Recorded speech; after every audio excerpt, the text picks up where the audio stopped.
ગુજરાત પ્રદેશ કોંગ્રેસ સમિતિ રાજીવ ગાંધી ભવન ખાતે ભાજપ સંરક્ષિત ગુંડા તત્વો દ્વારા કરવામાં આવેલા હુમલા મુદ્દે પ્રેસ મીડિયાને સંબોધન.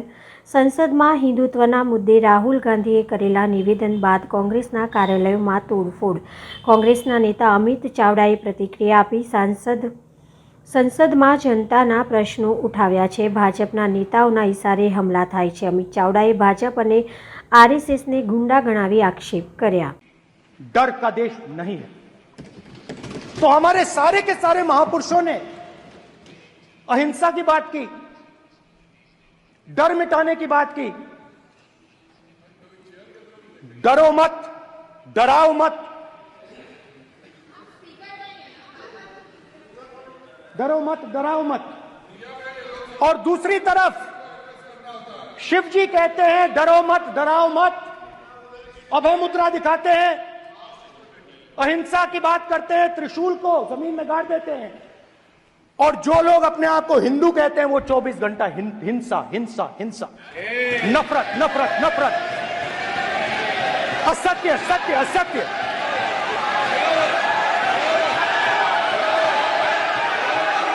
आप हिंदू हो ही नहीं. हिंदू धर्म में साफ लिखा है सत्य के साथ खड़ा होना चाहिए, सत्य से पीछे नहीं हटना चाहिए, सत्य से नहीं डरना चाहिए. अहिंसा हमारा प्रतीक है. अभय मुद्रा. विषय बहुत गंभीर है. पूरे हिंदू समाज को हिंसक कहना ये गंभीर विषय है. नहीं नहीं नहीं नहीं नहीं नहीं, नरेंद्र मोदी जी पूरा हिंदू समाज नहीं है, बीजेपी पूरा हिंदू समाज नहीं है, आरएसएस पूरा हिंदू समाज नहीं है. ये ठेका नहीं है बीजेपी. गई काले मोड़ी रात्रे गुजरात प्रदेश कांग्रेस समिति भवन खाते भारतीय जनता पार्टी आरएसएस गुंडाओं द्वारा જે હિંસકારો હુમલો કરવામાં આવ્યો, તોડફોડ કરવામાં આવી, એને સખત શબ્દોમાં વખોડીએ છે. દેશની સંસદમાં વિરોધ પક્ષના નેતા રાહુલ ગાંધી દ્વારા જે ભાષણ આપવામાં આવ્યું, એ સાચા હિન્દુ ધર્મ અને સાચા હિન્દુની વ્યાખ્યા કરીને જે ખોટા ઠેકેદારો છે એને ખુલ્લા પાડવામાં આવ્યા, જે સરકારની નિષ્ફળતાઓને ઉજાગર કરી, એનાથી ડરી ગયેલા ભાજપના નેતાઓ અને આરએસએસ દ્વારા ગુંડા તત્વોને મોકલીને હિંસકારું કૃત્ય કરવામાં આવ્યું છે. આ ભારત દેશ વિવિધ જાતિ, ધર્મ, ભાષા, પ્રાંતનો બનેલો દેશ, અને એમાં જે હિન્દુ ધર્મ છે, હિન્દુ સંસ્કૃતિ છે, આ દેશની સંસ્કૃતિ છે. એની વાત કરીને રાહુલજીએ ભગવાન શિવના ઉદાહરણ સાથે ખૂબ સાચી વાત કરી કે કોઈ પણ ધર્મ કોઈને ડરાવતો પણ નથી ને કોઈ પણ ધર્મ હિંસા ફેલાવતો પણ નથી. હિન્દુ હોય, મુસ્લિમ હોય, શીખ હોય, ઈસાઈ હોય, બુદ્ધ ધર્મ હોય કે ભગવાન મહાવીર હોય, આ તમામ લોકોએ અને તમામ સંસ્કૃતિએ હિન્દુ ધર્મએ શાંતિ, પ્રેમ, ભાઈચારા, દયાનો આપણને પાઠ ભણાયો છે અને એ મુજબ જ આ દેશ ચાલ્યો છે. પણ પોતાના રાજકીય લાભ માટે જે ભારતીય જનતા પાર્ટી દ્વારા લોકોને ડરાવવામાં આવી રહ્યા છે, દબાવવામાં આવી રહ્યા છે, જે ધર્મના નામે રાજનીતિ કરી ને લોકોની વચ્ચે ભાગલા પાડોને રાજ કરવાની જે નીતિ ચાલી રહી છે, એને રાહુલજીએ સાચા અર્થમાં ગઈકાલે ખુલ્લી પાડી. અને હિન્દુ ધર્મ, હિન્દુ સંસ્કૃતિ ક્યારે હિંસામાં માને જ નહીં. કોઈ પણ સાચો હિન્દુ હોય એ ક્યારે હિંસા, ભેદભાવ, નફરત અને કોઈને પણ ડરાવવા દબાવવાનો પ્રયત્ન ક્યારે કરે પણ નહીં. આ ભાજપના નેતાઓ આરએસએસ પોતાના રાજકીય એજન્ડા માટે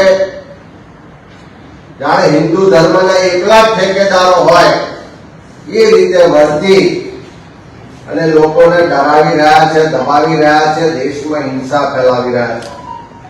ત્યારે આજે સાચી વાત કીધી એનું ખોટું અર્થઘટન કરી આખા પ્રવચનની થોડી ક્લિપ લોકોને બતાવી સમાજમાં જે ઉશ્કેરવાનો પ્રયત્ન કરી રહ્યા છે. પણ રાહુલજીનું ભાષણ એ આ ખોટા હિન્દુ ધર્મના ઠેકેદારો કે ભાજપ આરએસએસ ના નેતાઓ જે પોતાના રાજકીય લાભ માટે ધર્મનો ઉપયોગ કરે છે એમને ખુલ્લા પાડી દીધા અને એના કારણે ડરી જઈ અને કોંગ્રેસ ભવન પર હુમલો કર્યો. અડધી રાત્રે અંધારામાં આવી અને હુમલો તો કાયરો જ કરે અને એ પણ ત્યાં જે ચોકીદાર હતા એને દીકરીને સગર્ભા હતી એ સગર્ભા દીકરી પર પણ હુમલો કરવામાં આવ્યો.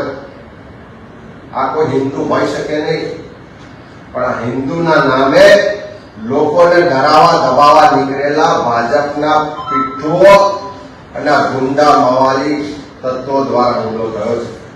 તમે એને સખત શબ્દોમાં વખોડીએ છે, સાથે સાથે સરકારમાં પણ બેઠેલા લોકોને કહેવા માંગીએ છીએ કે આ એક વાર નહીં, આવા અનેક હુમલાઓ કર્યા તમે ડરાવવા માટે. પણ કોંગ્રેસ કે કોંગ્રેસનો કાર્યકર ક્યારે વિચારધારામાંથી પીછેહટ કરી નથી, ક્યારે કોઈનાથી ડર્યા પણ નથી ને ક્યારે ડર્યા પણ નથી.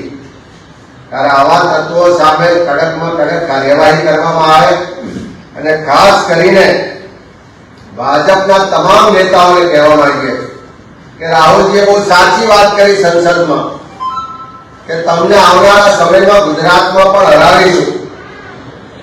અને આ જે લડાઈ છે એ અંધારામાં આવીને હુમલો કરવાથી લડવા નીકળ્યા છો, એના બદલે ભાજપના નેતાઓમાં હિંમત હોય તો સામી છાતી આવે.